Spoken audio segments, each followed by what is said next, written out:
It's the KQ Morning Show. 92 KQRS. That'll put you in a good mood. Soundgarden, Black Hole Sun. That sets the tone. That sets the tone for a Wednesday around here. It works for me. Yes, I'm sure, Princess of Darkness. Oh my God, who didn't sleep last night? Us, apparently.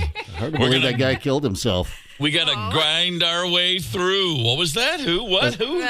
Chris Cornell. I said, hard to believe he killed himself after he listened to all that uplifting music. Goodness gracious. Talk about a palate cleanse. Let's get to your top 5 and 6 and see if we can't pick up the mood a little bit. Oh, let the sun shine in. Number 5 on your top 5 and 6.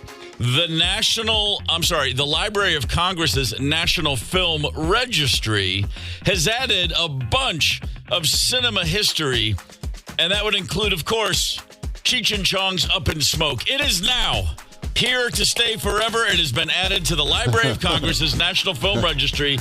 This is a high watermark for every stoner who has ever realized, oh, I'm actually not driving a car. I'm sitting here in a parking lot. I thought I was on the highway, but I'm so stoned, I'm just at Target.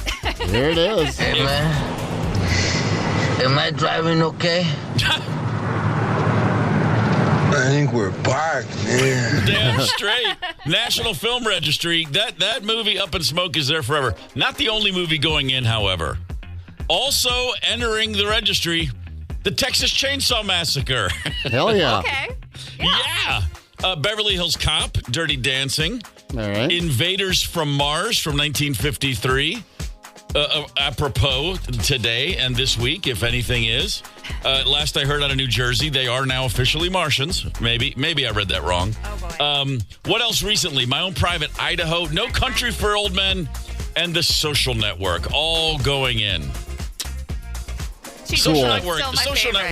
Social Network still, honestly, that movie itself is a miracle because it makes you not want to dip Mark Zuckerberg in boiling hot acid somehow. So, I mean, go figure. How do you pull that off? What movie is that? I don't know. That one. It's about the Facebook douchebag. Okay, let's move on. Number 4, congratulations, Cheech and Chong.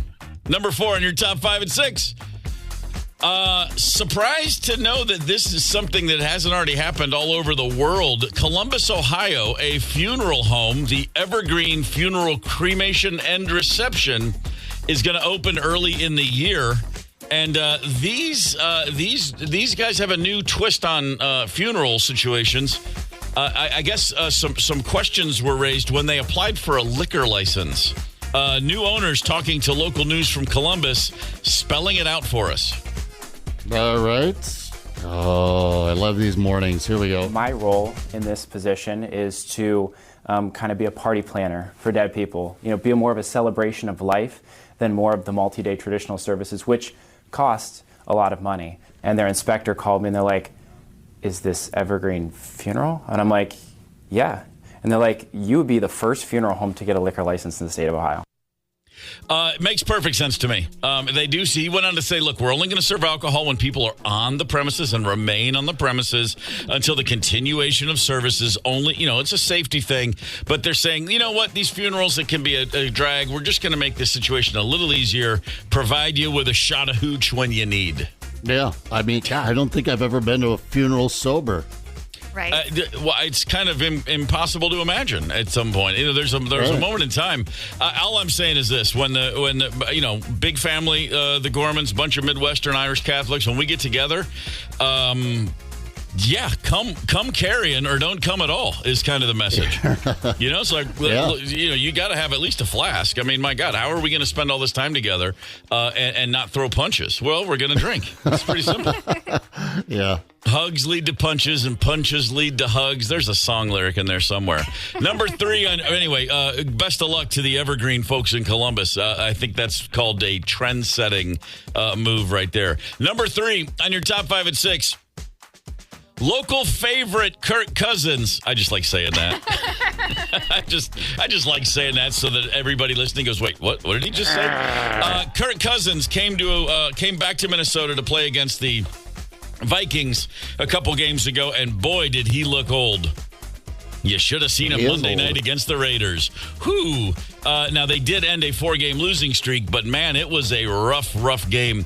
Kirk has just He's like picture a Dorian Gray. It's like he's held off all this time, but now his age is catching up to him very, very, very quickly. And now the Atlanta Falcons have benched their $180 million veteran quarterback to go with Michael Penix Jr., drafted 8th in the NFL draft this spring. I'm amazed Kirk made it this long. 14 games in. You gotta think, well, they got something out of him. Again, they paid this man $180 million, and he made it 14 games. Chump change in the NFL. I guess so. I mean, who cares? Kirk Cousins, fare thee well. The craziest part about this is they play in the NFC South, which means, of course, at 7-7, they're still very much in the division race. Number 2 on your top 5 at 6, there is a law in effect as of January 1st, ticket price transparency law. Now, if you want to go buy tickets to a gig or a game, this law aims to eliminate hidden fees and combat the bots that buy tickets in bulk. This is going in. A ticket transparency law goes into effect January 1st. The hope is that when you get online to buy a ticket, A, you're able to, and B, you are never caught off guard with a bunch of nonsense fees. You're trying to get tickets if you're trying to go to the Gophers bowl game, they're listed at $87. Once you hit pay now, it's up to $130. We all know that Ticketmaster and all the associated companies are just the worst. These fees upon fees upon fees. And it's always, always, always this backdoor cover that you don't see coming. So now hopefully this law goes into effect and actually makes it a little easier for us to at least we'll be gouged openly now. Yeah, right. I mean, it's not going to bring the prices down at all. No. In fact, some of the big shots are saying, well, we'll have to raise the fees. They always like to scare you like that when they pass a new law. But yeah, you'll know what you're paying, which is too much to see any of this crap. Do you want to be stabbed in the back or stabbed in the gut? That's the question. Right. Yeah. Kind of where we are with this whole thing. Quick morning shout out to Vadnais Heights. Good morning. Good morning to our friends in Vadnais Heights. What's happening out there? It's a rhetorical question. I know that no one on the show right now. That would be you, me, Brian, and Ryder. None of us are in Vadnais Heights, so we can't answer the question. But it's like just want everyone to know we're thinking of you. Yeah, Jimmy's will be open in 2 hours. That's something. Final story on your top 5 at 6. Guys, I'm just going to have to dive right into this. Are we getting dumber. American IQ scores are dropping. It's a troubling trend, and this is going across just about every cognitive domain. Big finding from a bunch of smarty pants professors. There's a phenomenon called the reverse Flynn effect. It suggests that a steady rise in IQ scores throughout the 20th century is now reversing. It's a little strange. The Flynn effect saw global IQ scores rise by 3 to 5 points every decade in the 20th century. We just got smarter and smarter as more and more people were educated. However, from 2006 to 2018, we're heading back, ladies and gentlemen. I'm just going to go ahead. I'm not going to read the rest of the information because, man, it gets thick, and I've obviously lost too much of my cognitive intelligence to make sense of it. But it's all over but the shouting. We're just getting dumber, and I blame Twitter. Yeah, well, I mean, it's ignorance is bliss, they say. These are good times ahead for us, I think. You dumb bastard. Yes, exactly. I'm so stupid, I'm not even blissful. So, I mean, I gotta at least get that part of it together. Yeah. If ignorance is bliss, I'm missing out on a whole bunch of the upsides to this life. But there you have it. There's your top 5 at 6. It's a Wednesday, so we're going to put together a little midweek mixtape as we like to do. You remember how nice it was to put that cassette tape in and think about all the songs you were just dying to share with somebody, and they would never, ever fully appreciate the significance of each one. But you did it anyway because, by God, we were smarter back then. Holiday songs that we're actually still not sick of hearing. How about that? You can hit us up on the KQ Talk and Text line, 651-989-ROCK. What's a holiday song you're honestly not sick of hearing? I mean, maybe you even look forward to hearing it. We'd love to get those answers. 651-989-ROCK. Hang tight. Connect with us on the KQ Talk and Text line, 651-989-ROCK. That's 651-989-ROCK. 92 KQRS. Wednesday, December the 18th, and as it is Wednesday, middle of the week, our midweek mixtape of the day. What Christmas songs are we still not sick of hearing? Now, that song we just heard, Start Me Up, it's not a Christmas song, but it puts me in a good mood. It certainly brings the cheer. Fun fact, they wrote that as a reggae tune. They recorded it dozens of times as a reggae tune, and one time said, let's just play it straight and see what happens. And that's the one you just heard. Once. And then it went in the vault for 5 years. And then Keith Richards found it and went, hey, that was good. And then all of a sudden we got a song for 40 some odd years. Yeah. Sitting in the back room on some tape, everybody gathering dust. But so Christmas to me, I'm throwing Start Me Up as a Christmas song. There, screw it, I did it. But what classic Christmas songs are we not sick of? You can hit us on the KQ Talk and text line 651-989-ROCK. The KQRS Facebook page has got a post asking for your suggestions. And, man, there's a lot of Christmas music we're still happy to hear. The first one I saw when I looked at the Facebook page, Kyle said 12 Days of Christmas by the McKenzie Brothers. God bless you, Kyle. God bless you for that. Bob and Doug still make sense around my house as well. And then Jennifer wrote Merry Christmas, Everybody by Slade. It's my absolute fave. Slade, the English sort of glam rock band, a lot of hits in the 70s. The original Come On, Feel the Noise was Slade. That song, Merry Christmas, Everybody, is so big in the UK.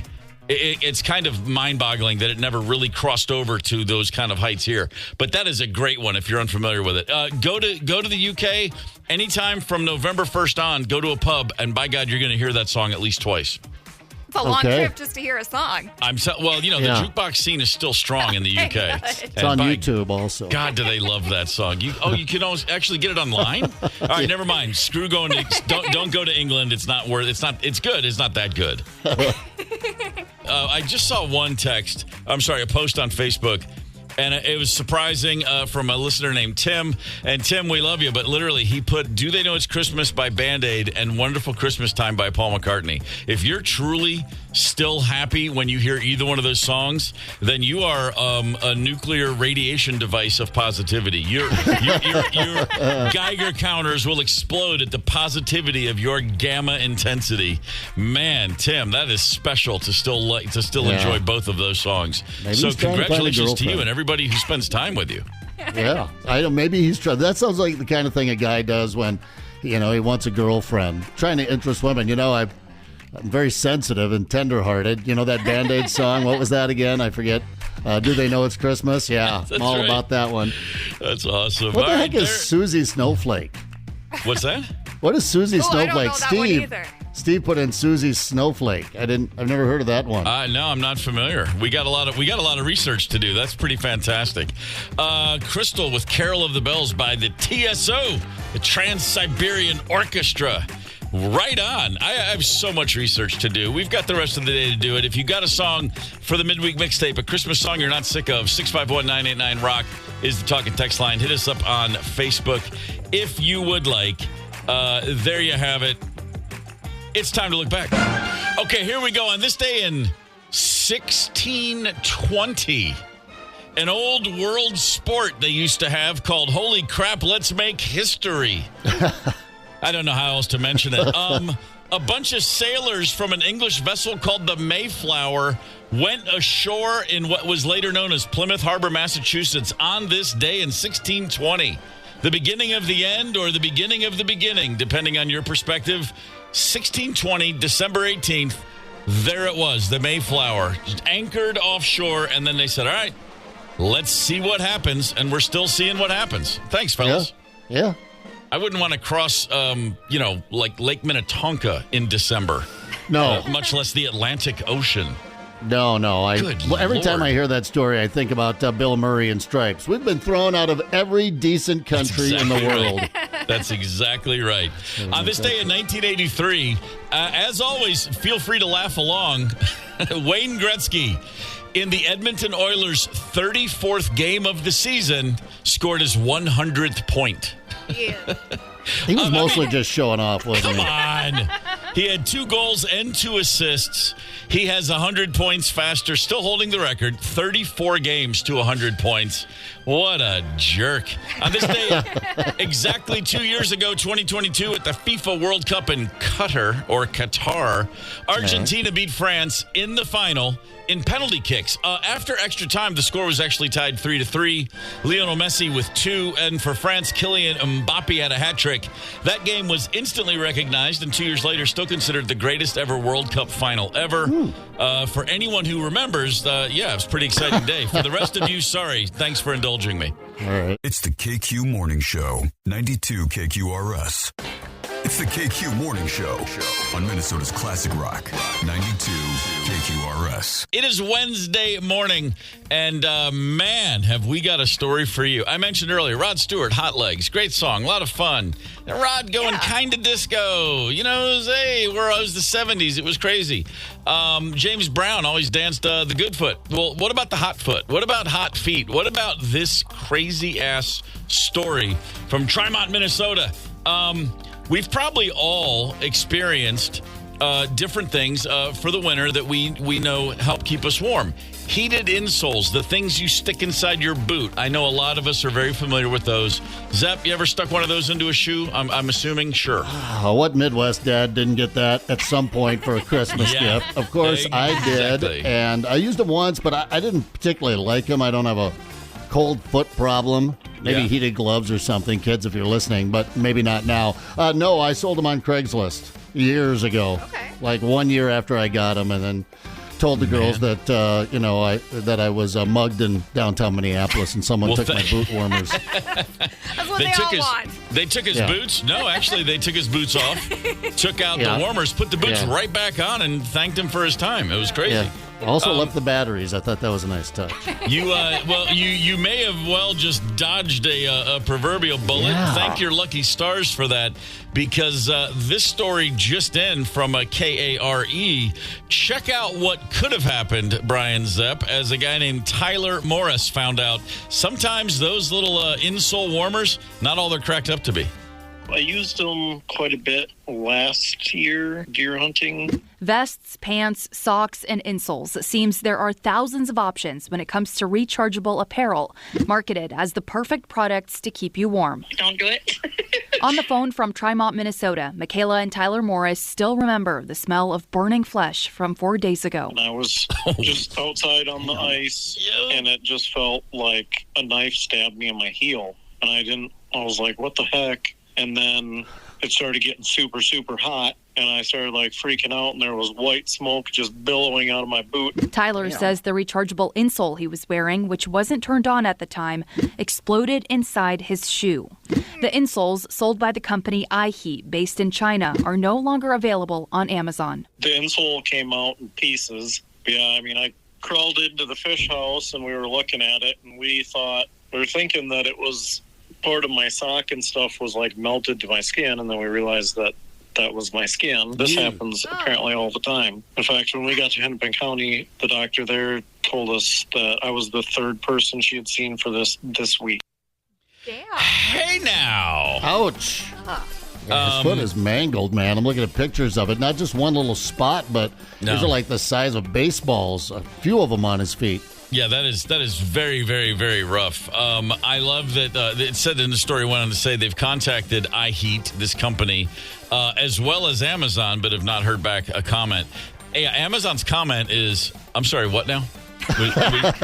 It's who? Right? If you say you found it on our site, I'll believe you, but we don't have any idea what the hell we're delivering.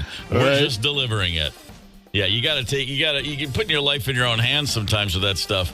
I can't imagine. I mean, like they said, you got heated everything. There's all kinds of things. What was getting us through the hunting days? What was getting us through those cold days, even 25, 30 years ago? Just good old-fashioned hooch. Yeah, just a flask. That was it. Of course, we now know that, it made us super hypothermic, and that's why we got cold later. But someone always drug us into the cabin before, we checked out usually. But, yeah, I don't know how they did it. Layers, sandwich bags, between your socks and your boots. I don't know, man. But these things do work. But I always find that even on the low setting, they get a little too warm. for me. I'm glad with you I as didn't use well. them. I work up a sweat. My hands, my feet. I'm sweaty. You know, you put more than one layer on me, and my body's like, yeah, we're good here. We're more than fine. My mom saved bread bags all year long. You know, you'd finish that loaf of Wonder Bread white, and the bag, she'd be like, hang on, there was just a drawer with 9 million of those things, because then the winter would come and you just can't imagine how often you feel the need to wrap one of those things around your feet, or even up your arms, you know, before you go out for the snowball fights. So, yeah, a lot of bread bags got us through. No batteries involved. The only batteries we had were old, out-of-date batteries that we used to throw at each other. You know, that's kind of all that's what we got. You know, hey, man, you can really do some damage with a battery. Don't kid yourself. A battery and a wrist rocket. Yeah, that's a 9 volts. Yeah, put 3 or 4 9-volts into a sock, and you got yourself a weapon. That's like medieval LARPers can do no better than that, man. That's like a prison weapon right there. These things. But when you're out ice fishing and deer hunting, if you're in a stand, you're just sitting there, and your feet they turn into big old ice blocks, and you can't feel them. And so I get why guys use them and gals use them. But after this, no, I sure as hell wouldn't use them. Or, maybe go to one of those very reputable brands that has 500 reviews or something like that, and not, the cheapest thing you can find on Amazon. Of all the things that can kill you, it's tough when your own clothing is does that. Isadora Duncan is a very famous case. She was a turn of the 20th century, a dancer and a choreographer, and a big part of like New York society. And in the 1920s, one of the more famous women of the arts in America, she was in a car wearing a long scarf, and the scarf somehow went out the window, and a very long scarf. It got wrapped up in the wheel of the car. And it pulled her out of the car by her neck and killed her instantly. Holy frickin' nightmare. Killed by her own scarf. What the... Yeah. For years after that, if anybody had a similar manner of death, they would say, you died of Isadora Duncan syndrome. If anything hung you accidentally. That's a real thing. I've heard about that many times. And then I'm just thinking about, and there was a trend a few years back. It still happens sometimes, but there was a whole thing about weddings, and you're doing photographs of weddings, and then the bride would say, you do the whole trash the dress fad, if you remember that. And a lot of this meant if there was a body of water, the bride would jump in her wedding dress and be photographed, and it was a thing. And a woman in Quebec decided to do that at her wedding alongside a place called Rawdon Falls, and she dove into a river with a photographer right there to capture how great it was. And she was wearing a very heavy layered dress that took on so much water. She was within 30 seconds carried away by the current underwater, and she drowned. They found her 2 hours later. Well, sometimes your clothing can kill you. It's just something to think about. Why, jeans and a T-shirt, pretty safe bet. That's what I go with most days. Yeah, I guess. I was just, thank God that scarf I got Mom didn't kill her. For Christmas many years ago, I got Mom a scarf, like 30 years ago. I was thinking about that, and got her the scarf, and 30 years later, she gifted it back to me. She said, here, Brian, this scarf. I said, Mom, I gave you this from my college bookstore. It was the Northern State Wolves out of Aberdeen, South Dakota. I got this for you when I was a broke college kid. Never been used once. She goes, yeah, I know. I thought you'd want it back as a sentimental. I'm like, why? Where you get? Well, sentimental? I don't. My own scarf? Why did you wear it? Remember the I was magic? very offended. Remember how magical the day was when you gave me this? Let's recreate the magic. I'm going to give it back. I wish she was wearing it with the window down just a little bit driving down the road. Man. Call her Isadora, because that scarf has got the length. If you've ever had a clothing malfunction, especially winter clothing, something supposed to keep you warm that didn't, we'd love to hear about it. 651-989-ROCK. There's got to be, I would assume, no shortage of anecdotes out there from people who thought something was going to keep them warm and maybe didn't blow your feet apart, but didn't do what you were hoping it would do. One final one really quickly. A woman in 2015 in Ohio in Michigan, in Kalamazoo, she did have a brassiere that was also part of a concealed carry holster. It was all in her bra. Sexy. It was specifically set up for that. and while adjusting the bra strap, she shot herself and she did herself in. These things can happen. I mean, it's just it's tough. I mean, 1 minute you're adjusting your bra strap, trying to put on a little titillating display for the guy across the bar, and the next minute they're wheeling you out because you forgot you had a gun in there. Yeah, life is funny that way. Yeah, it is. I mean, maybe it is. Clothing malfunctions, and then, by the way, we talked about some Christmas music earlier, songs that we're still not sick of hearing. Well, what about the fact that there are not one or two, but a whole host of sad Christmas songs? It's not all wine and cheer and mistletoe and Rudolph. What about some of the saddest Christmas songs ever? Let's go there. Hang tight. Connect with us on the KQ Talk and Text line. 651-989-ROCK. That's 651-989-ROCK. 92 KQRS. Happy birthday, Keith Richards. He's just getting started. Who are we kidding? It's a midweek mixtape kind of day around here. We're putting together Christmas songs we're still not sick of, and no shortage of entries on the Facebook page. The Springsteen Santa Claus is coming to town from Catherine. I still like it. I admit, and not a Springsteen guy, but I hear it and I'm like, yeah, you know what? It worked. They put that one together just right. Blue Christmas by Elvis is a good one. I'm partial to Tom Waits' Christmas Card from a Hooker in Minneapolis myself. You're familiar with that one, aren't you? You ever received one of those? Yeah. Oh my gosh. I mean, listen, what says Christmas more than this lyric from Tom Waits' Christmas Card from a Hooker, Minneapolis? The song starts, "Hey, Charlie, I'm pregnant, living on 9th Street, right above a dirty bookstore off Euclid Avenue. I stopped taking dope, and I quit drinking whiskey, and my old man plays the trombone, and he works out at the track." Come on, man. That's like I can smell the mistletoe. I can taste the eggnog. I can sense the desperation like a warm blanket wrapped around me. Yeah. I'm eligible for parole come Valentine's Day, dude. Send me some money. Come on, let's go. Nothing says Christmas quite like that. And speaking of Christmas, and speaking of good, warm, toasty cheer, good morning to Stacy, Minnesota. Let's just say hey to our friends in Stacy for a second. Good morning, Hello, Stacy. Stacy. See, there you go. You did it. Thanks, guys. I get a mean text from my ex now. I told you not to talk about me on the radio. I always hesitate when Stacy pops up. I'm like, I got to make sure I say Stacy, Minnesota. No, she's cool. She is cool. She's as cool as Stacy, Minnesota. That's exactly right. That sounds like a Soundgarden song in there somewhere. So Christmas music we all love, but it's not like all the Christmas music in the world has been great. In fact, some of it's been just god awful. I don't even know if it's possible to top the greatest ever god awful Christmas song. I had never heard this until last year. Yeah. But boy, have I heard it since. Linda Bennett with An Old-Fashioned Christmas, and then in parentheses, Daddy's Home. This was released, what was it, 1974 or something like that? Just a magical journey. It's tough because, you got the family sitting around home, they're waiting for Daddy to come back, and then suddenly a break in the radio program to say there's been a bus crash out of New Haven. I wonder what could possibly happen next. This is not the Christmas we had planned at all. No. My God, you can just imagine the heartbreak, the devastation. These poor kids waiting for Dad to come home from work on the number 5 bus like every other night. And now there's no survivors. What happens next? It's so great that only other children lost their daddy coming home from work, not this particular family. Did Dad say that he's on the number 5 bus coming home from work, or was he banging the neighbor's wife?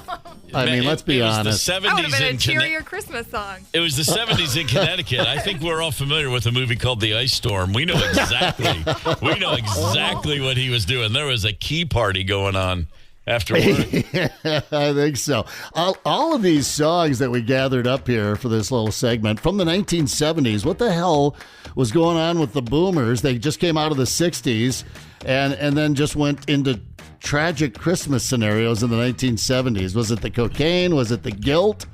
From disappointing your parents? I don't know. I think it was. I think it all goes back to Altamont. I blame the Rolling Stones. They killed the '60s at Altamont, and in the '70s it was just like, do we really have honest to God Christmas cheer? I'm still stuck on the fact that Daddy missed his normal bus, took the late bus, and then for some reason rang the doorbell at his own home. Yeah. I just don't get that. Just walk in, dude. It's your home. I know. You're right, exactly. And you brought up the point last year that because the dad is the center of any family universe, obviously, how are they ever going to be happy again? Who's going to walk her down the aisle, for God's sakes? Dad is dead.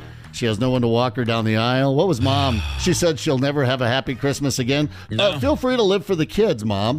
Yeah. Feel free to... Feel free to. He's dead. He's in a mangled wreck on the side of the road from the bus number 5. But you're still, from the sound of it, you're still late 30s? You got time? You're doing fine. There's going to be. By the way, how do you know there's not someone who's across town whose wife was on that bus? He's widowed. You're widowed. You're going to find yourself. It's like the Brady Bunch all over again. What's sadder than Dad dying on Christmas Eve? I think that was. Okay. How about the kid dying? Can I ride my bike in heaven? What the hell is wrong with people? Yeah.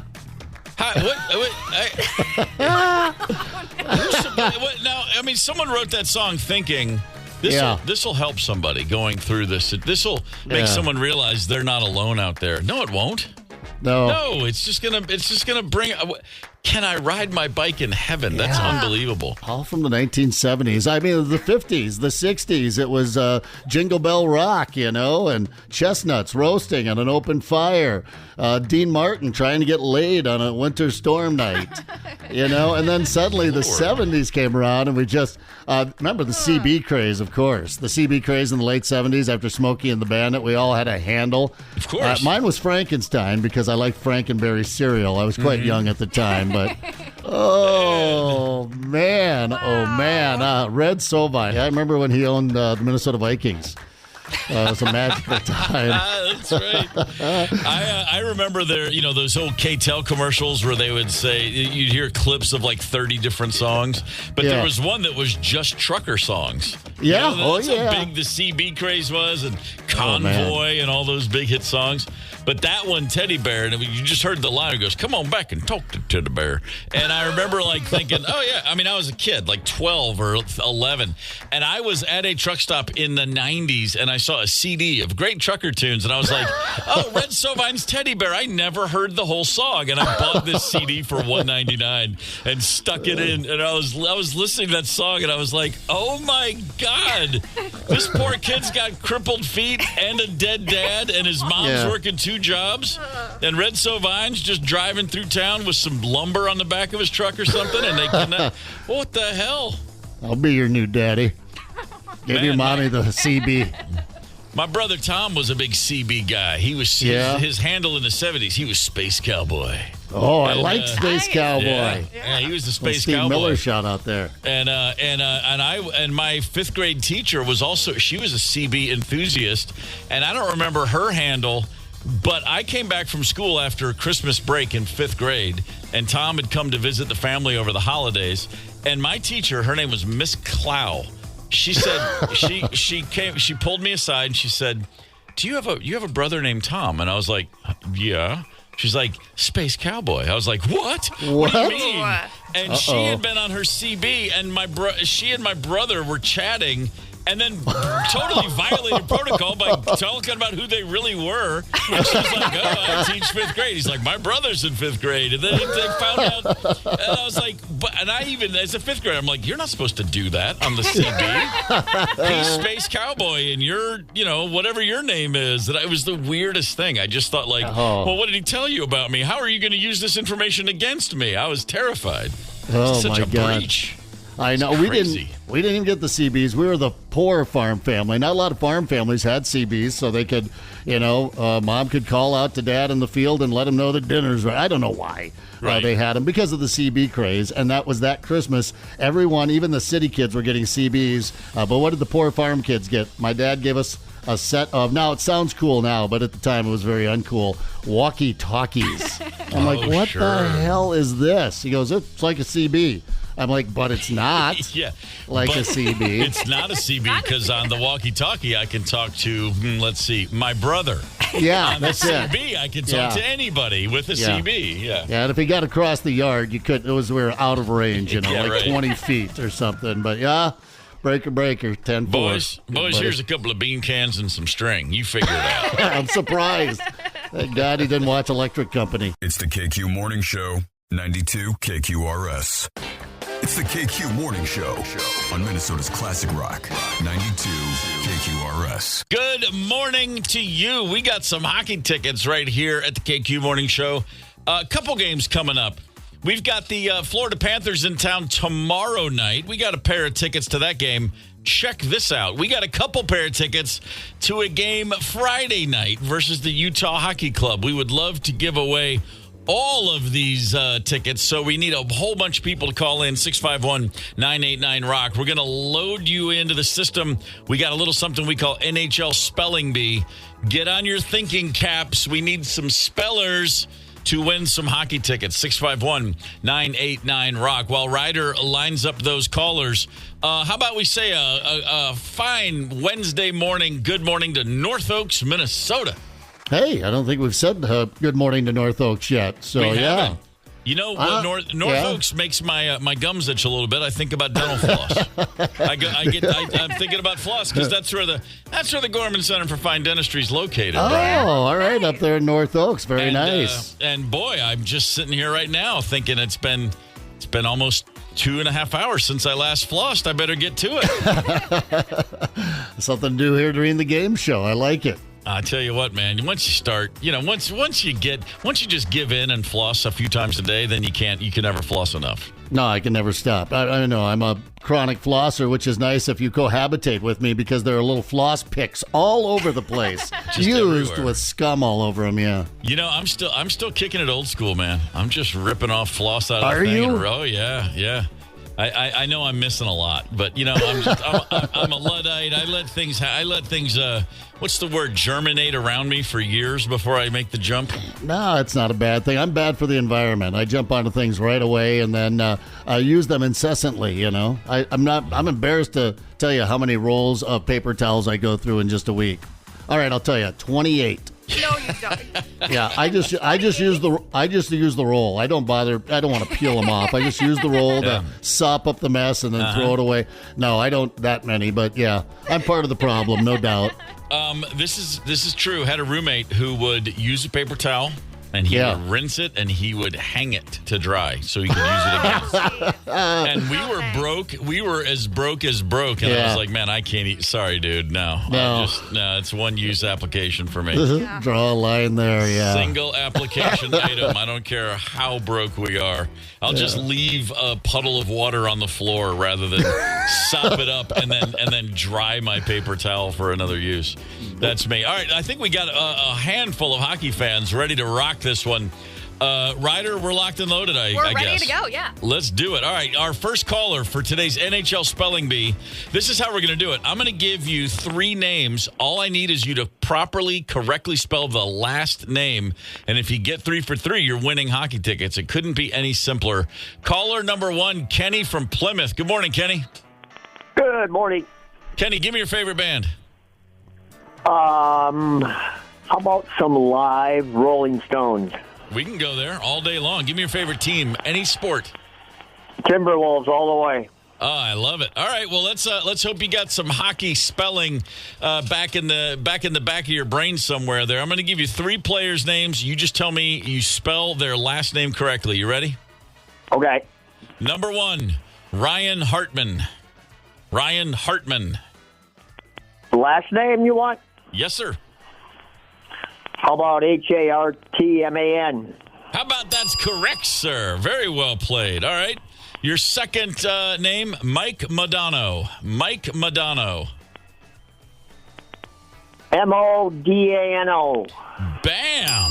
Yeah. You're on a tear, Kenny. All right. Yes, he can. Last name for you, Mats Zuccarello. Mats Zuccarello. Uh-oh.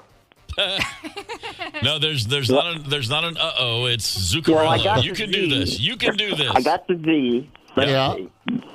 Z-U double C A-R-E-L-L-O.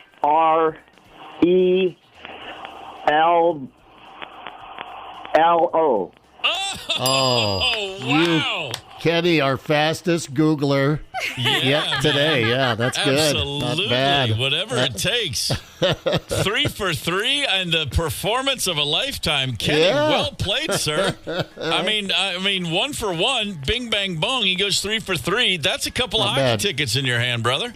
Well, it must be the ruptured testicle.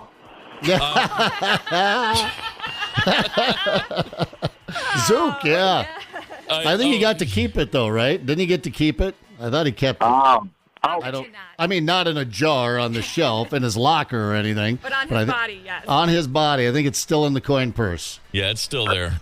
Well, hey, Kenny, congrats, buddy. You got tickets to see the Wild and the Panthers tomorrow. Very well played, sir. Thanks. You got it. Thank you. All right, we got more tickets to give away. We're going to move on. We've got caller number 2, Steve from White Bear Lake. Steve, are you with us? Hello? Steve, you there? Yeah, can you hear me? Yes, sir. Give me your favorite band. Oh, favorite band, Earth, Wind, and Fire. Oh, hell yeah. The name is Jupiter from the Galaxy, my man. Give me your favorite team, any sport. Oh, let's go with the Vikings and the Twinkies.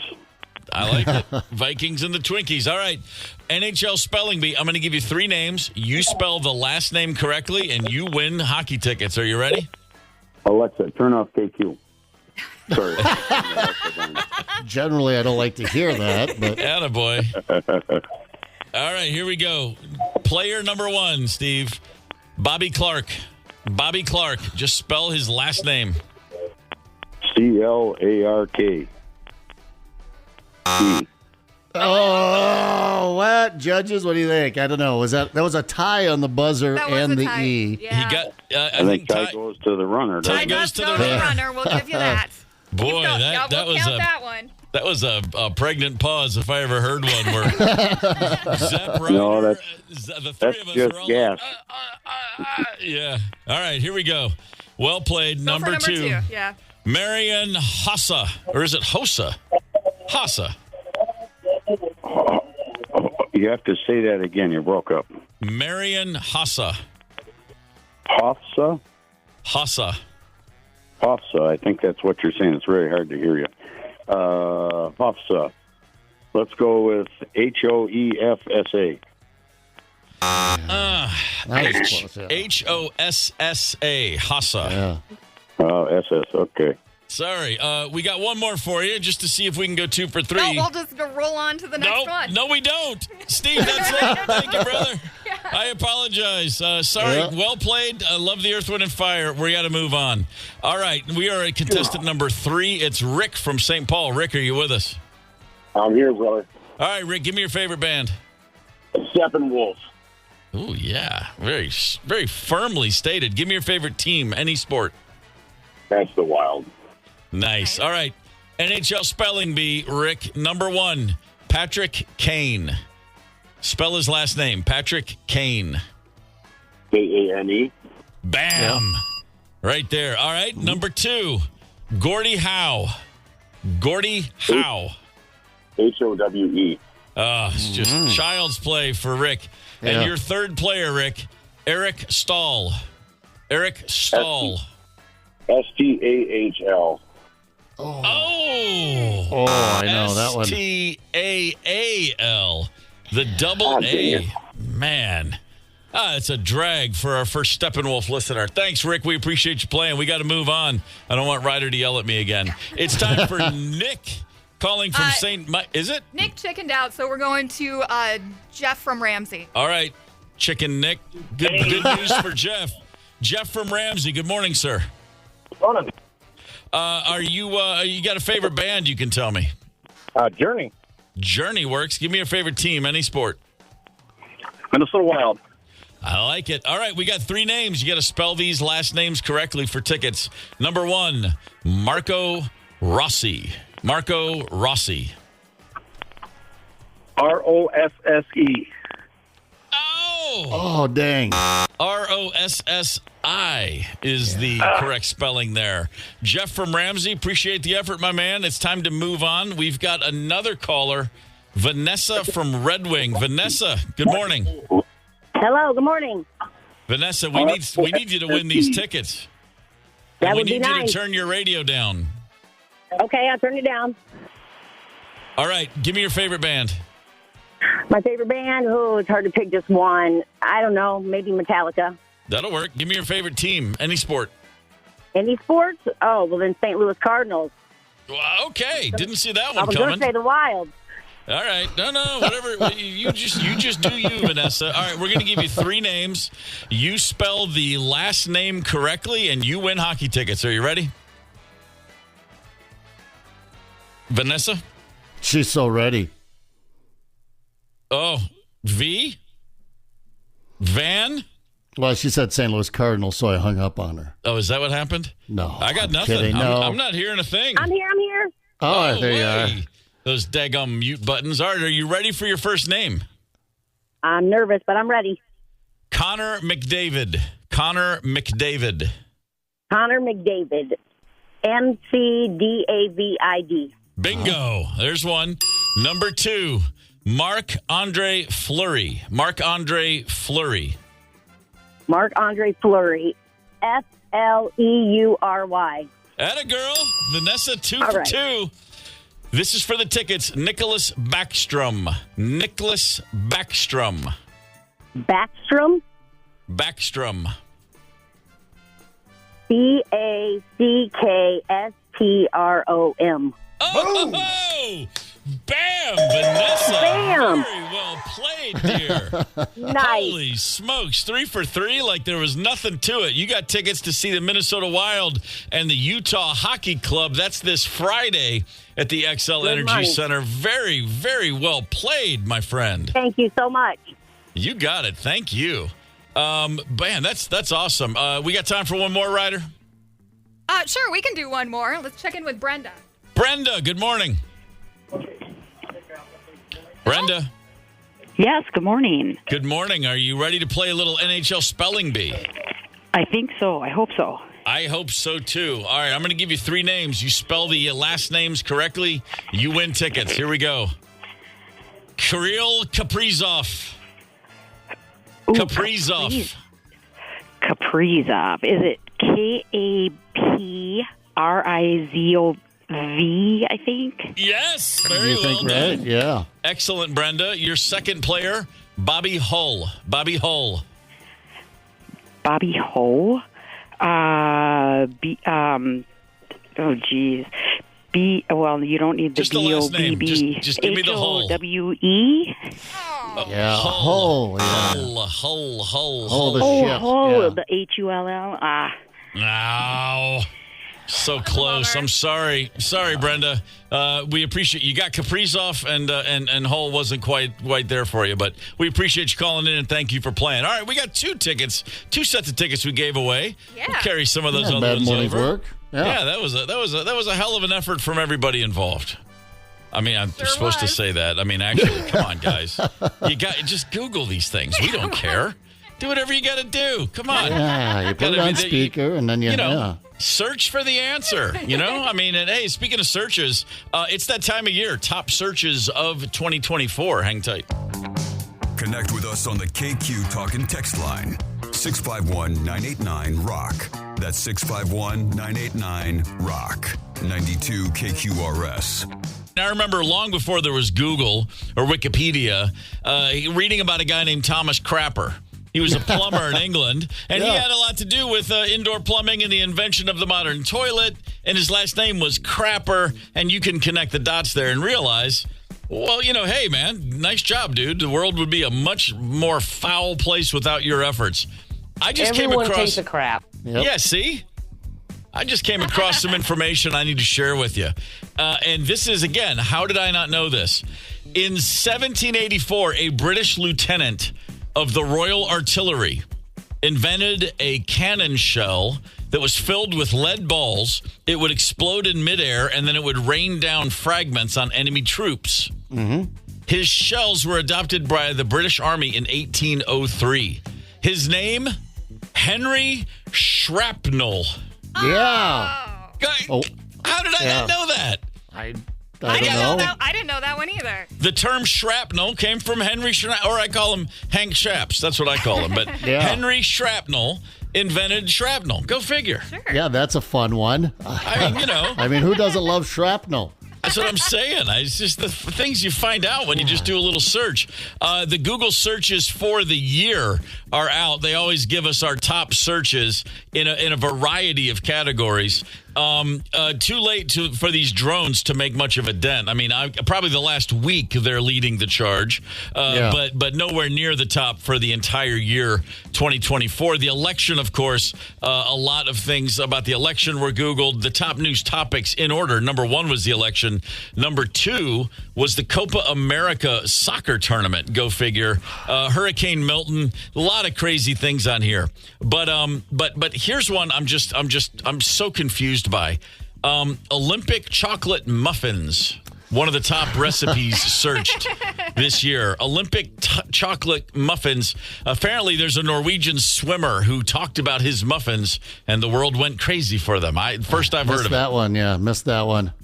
Mama Kelsey's cookies. Mama Kelsey. I know they have a podcast now, don't they? Her cookies. Those cookies have a podcast. There's a special selection on Google devoted to pickle recipe searches. Its own section: dill pickle bread, pickled cucumber salad, and pickle Dr. Pepper. Oh yeah, I remember that. That was the gal with the Southern gal. Do y'all like pickles?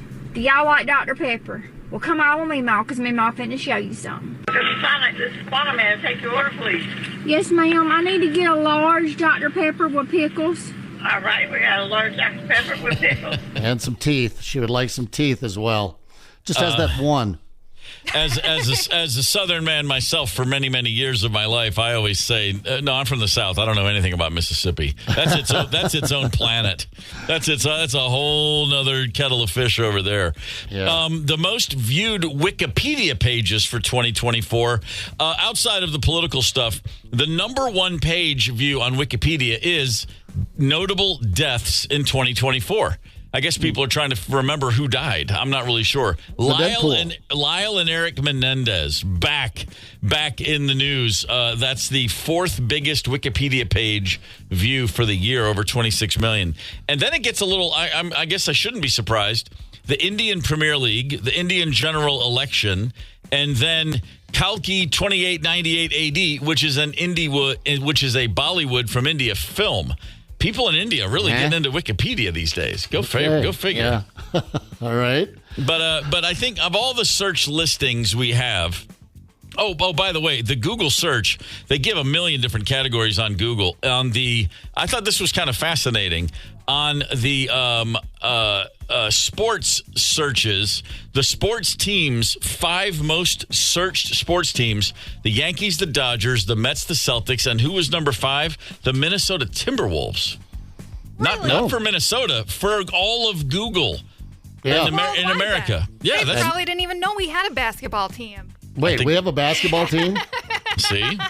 If you go to just local Minnesota Google searches, Anthony Edwards and Rudy Gobert were in the top 5 of Google circuit. So a lot of Minnesotans didn't even know we had a basketball team. Anthony Edwards is 6th on nationwide searches. The most searched athlete of the year. If you had told me this in 1990 it was going to happen, I would have laughed and I would have said, "What's Google?" But the number 1 athlete search, Mike Tyson. Man, we still can't get enough Iron Mike. No. I mean, he's one of the great characters in American pop culture, isn't he? Mm-hmm. That's outrageous. Yeah. So here are your top Googled musicians for the year. Ryder and Zepp, just hands up when you find one that you Googled. Usher, Diddy, Kendrick Lamar, Drake, Justin Timberlake, Ingrid Andress, Sabrina Carpenter. Okay, Zepp got Ingrid Andress. No, Diddy. Diddy came onto my radio. Yeah, okay. The lube parties, I was fascinated. Sure. There you go. And a little bummed out I was never invited to one. I feel like it would have been right up my alley. Something tells me, where is he? Rikers Island. He's still pulling on. He's still putting. Yeah. He's a host in that place. He's got everybody coming down to Hill Cell Block. Sabrina Carpenter, I Googled. That's the first one on the list I Googled, and I only Googled that because we talked about her the other day because of the Pitt diaper story. Remember, there was a woman at a Sabrina Carpenter concert just urinating on the floor in the middle of it, and then one thing led to another, and suddenly I'm saying, who is Sabrina Carpenter? Go figure.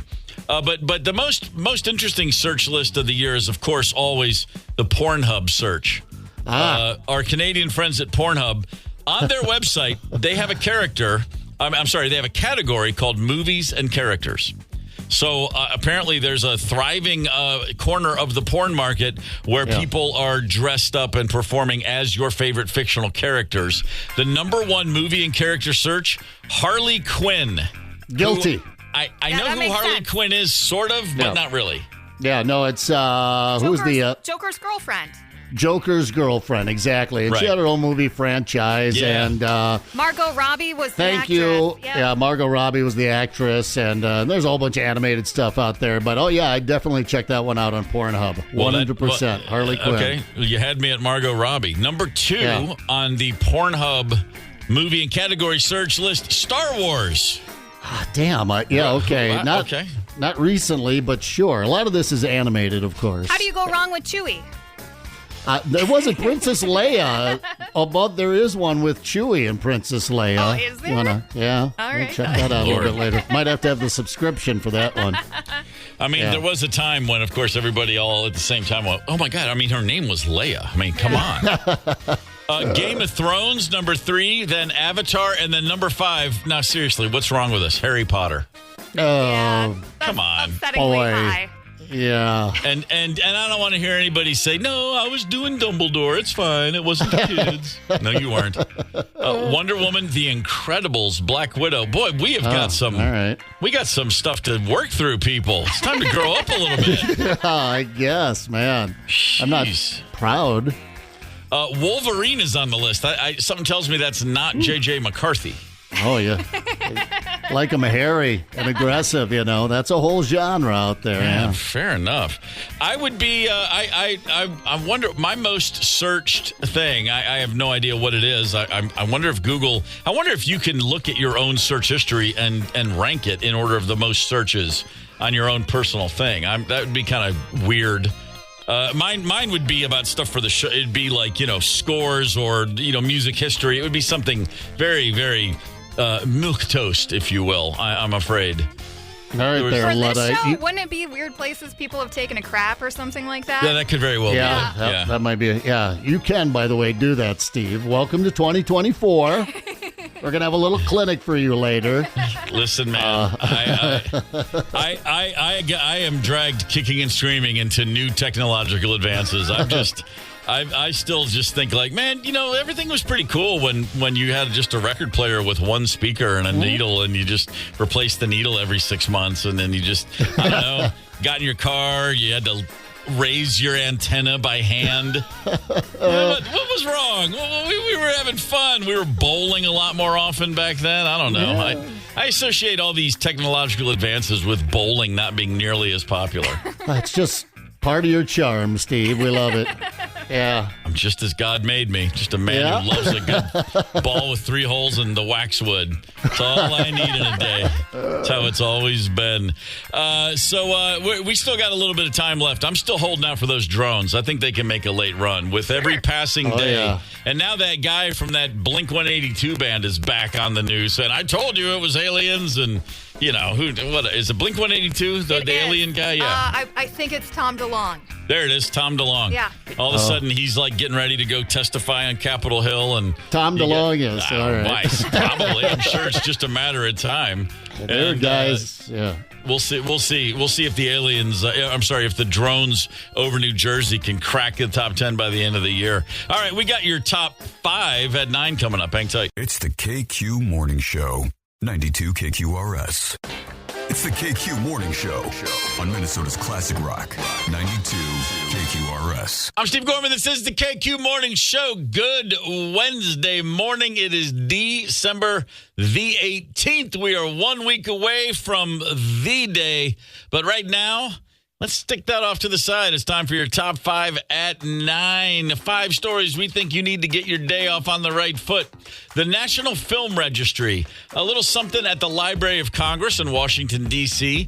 They are now adding 25 films. They are inducting 25 films for preservation, Now, in order to be nominated and then accepted into the National Film Registry, a movie has to be at least 10 years old, and it has to have cultural, historical, or aesthetic significance. And so on the list of movies going in this year, and this is a big deal, these films will forever be available at the Library of Congress. From 1942, Pride of the Yankees. Okay. 1962, The Miracle Worker. I mean, my God, sure. 1978. If you think back to 1978, the big films of that year, well, I mean, Close Encounters was kind of cool. Smokey and the Bandit was pretty big. Heaven Can Wait. I love that one. No, none of those. Cheech and Chong's Up in Smoke. Yes. Ladies and gentlemen. Hey, man.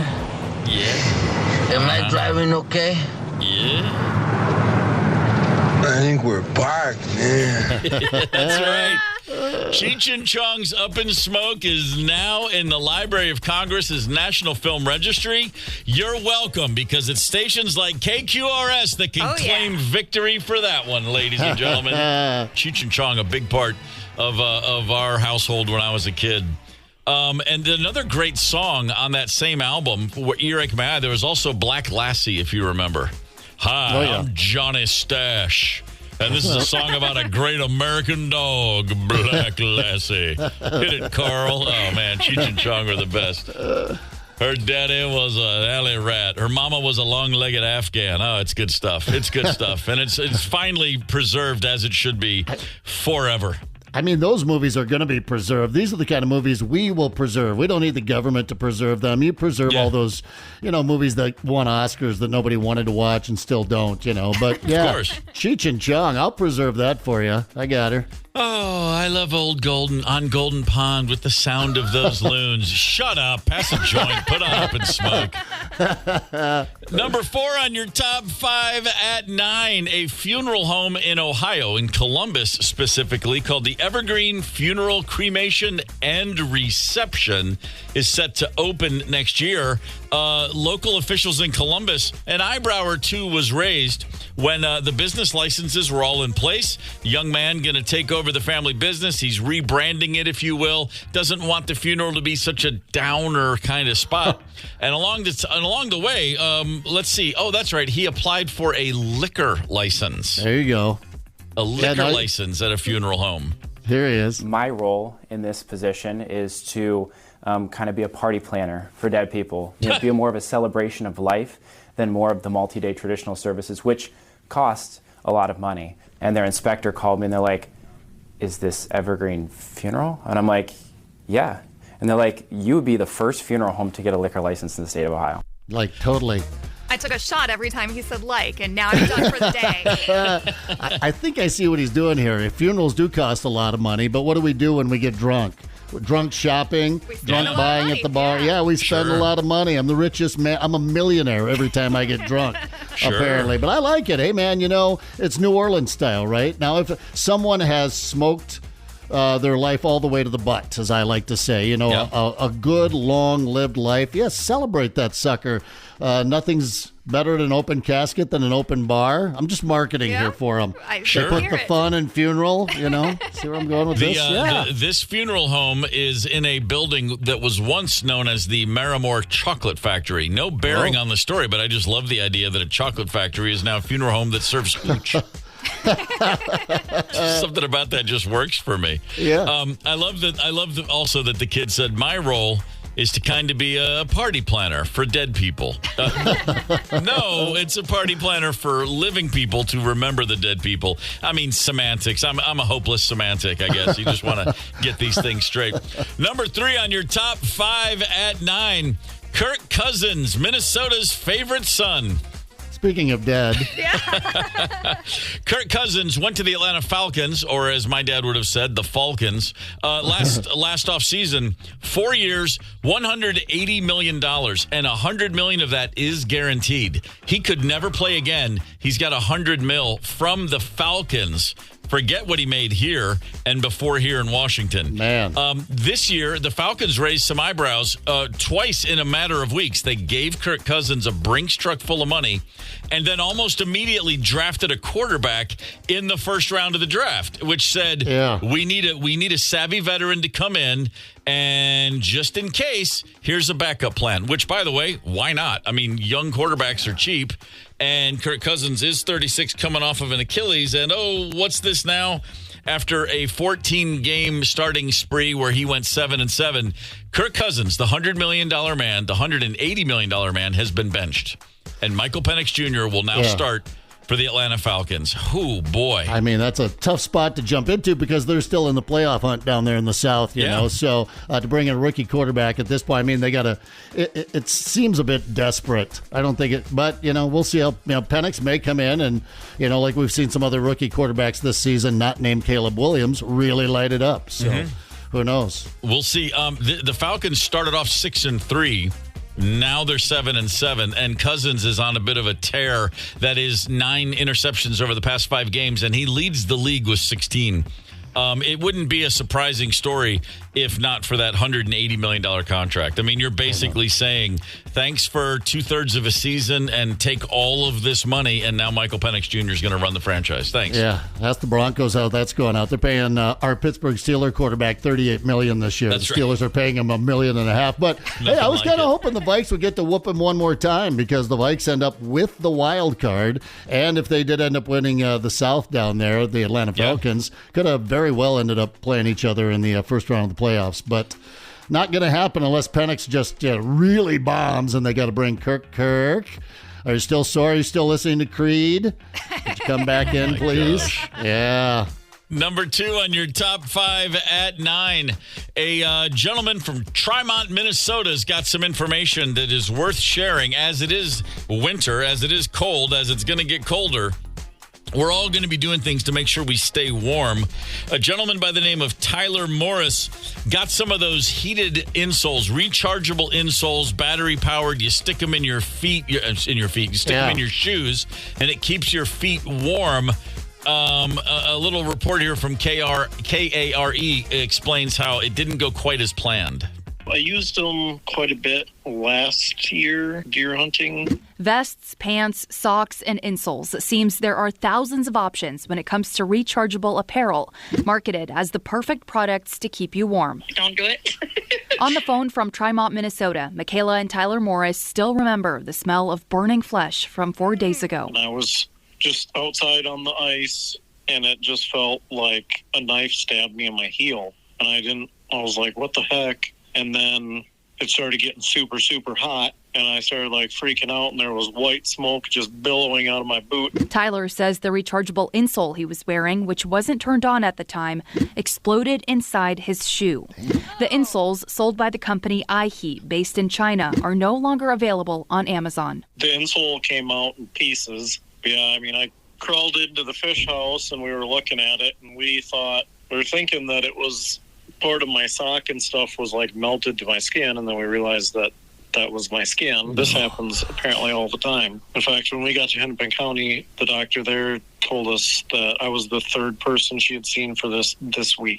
Yow! Yeah, dang, that's raw meat on his foot. Looking at a photo of that, not just a little spot. That's most of the skin on his foot just melted away. Damn it. I'm a tenderfoot under the best of circumstances. You know what I mean? I grew up, I know what you mean. I did not grow up running barefoot over gravel, and boy, this is just painful to me. If I go out and start, deciding I'm going to get in shape, I start walking again, I start running a little bit on treadmill. I'll get blisters, and then you got to work through them nice and slow. And I get a blister, and my first thought is we should probably alert the media. I mean, I am the biggest wuss bag on the bottom of my feet. If you burned the bottom of my foot, I'd have to retire. That'd be it. That'd be done.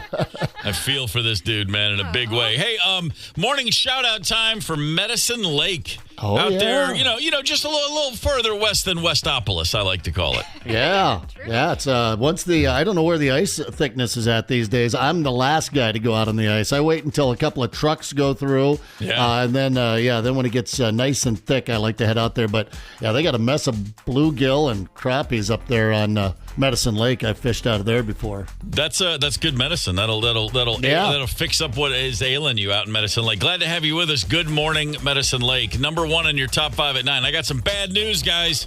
Apparently, a certain trend has been reversed. Now, there's a little something called the Flynn effect, a phenomenon for much of the 20th century that IQ scores around the entire world consistently increased 3 to 5 points every decade.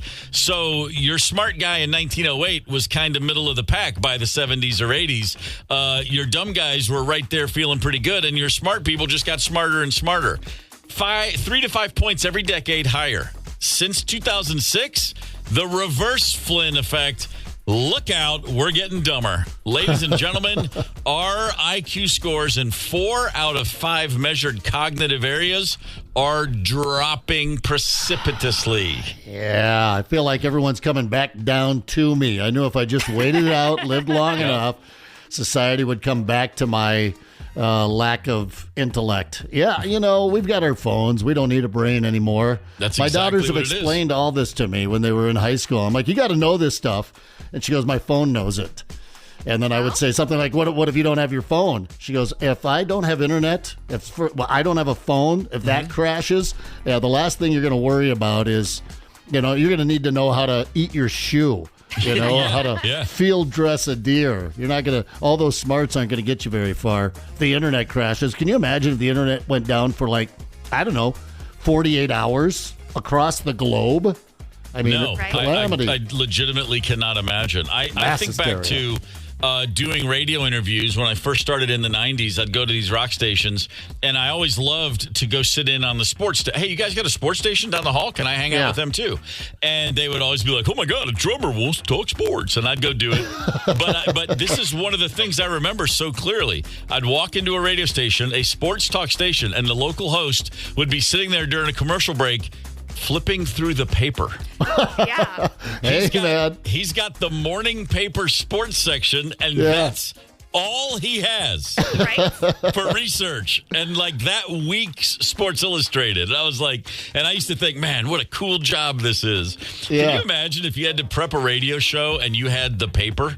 I remember when I started. It gives me nightmares thinking about that. How did people do radio before the internet? We sat down with newspapers. Everybody walked in. Everyone got a newspaper except for one person. For some reason, we were always one short. And that was the person that just sat there and laughed that day. Very good, Ryder. Didn't get the paper today. No, but we would sit there, and you literally opened up the paper, and it was a bunch of dudes and gals sitting around like you might in a barber shop, everybody with their paper out, and you just BS'd. We didn't have this flow of information. We might talk about one story the entire morning, which would really bore the hell out of people, but back then we didn't know no better. Sports talk was very different. It'd be like, looks like Blyleven had 4 strikeouts yesterday. Fascinating. 4, you say? Pretty good. 4, yeah, right. 4. I had 3 the other day. Yeah. All right, fair enough. Very good. There's your top 5 at 9. We're all getting dumber. Just deal with it. Get the KQ Morning Show podcast wherever you listen. 92 KQRS.